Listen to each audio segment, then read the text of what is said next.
When she had tired watching the dancing, Bok led her into the house, where he gave her a room with a pretty bed in it.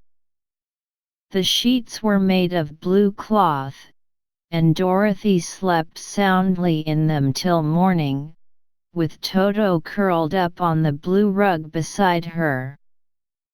She ate a hearty breakfast, and watched a wee munchkin baby, who played with Toto and pulled his tail and crowed and laughed in a way that greatly amused Dorothy. Toto was a fine curiosity to all the people, for they had never seen a dog before. "How far is it to the Emerald City?" the girl asked. "I do not know," answered Bok gravely, "for I have never been there. It is better for people to keep away from Ounce, unless they have business with him. But it is a long way to the Emerald City, and it will take you many days. The country here is rich and pleasant, but you must pass through rough and dangerous places before you reach the end of your journey."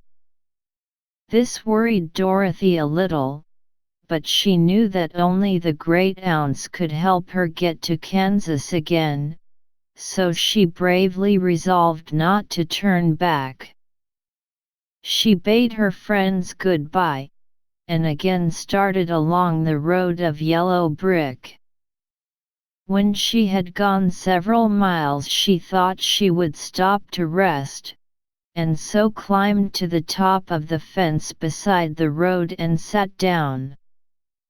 There was a great cornfield beyond the fence, and not far away she saw a scarecrow, placed high on a pole to keep the birds from the ripe corn.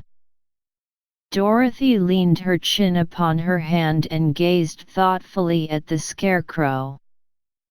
Its head was a small sack stuffed with straw, with eyes, nose, and mouth painted on it to represent a face. An old, pointed blue hat, that had belonged to some munchkin, was perched on his head, and the rest of the figure was a blue suit of clothes, worn and faded, which had also been stuffed with straw. On the feet were some old boots with blue tops, such as every man wore in this country, and the figure was raised above the stalks of corn by means of the pole stuck up its back. While Dorothy was looking earnestly into the queer, painted face of the scarecrow, she was surprised to see one of the eyes slowly wink at her. She thought she must have been mistaken at first, for none of the scarecrows in Kansas ever wink, but presently the figure nodded its head to her in a friendly way. Then she climbed down from the fence and walked up to it, while Toto ran around the pole and barked.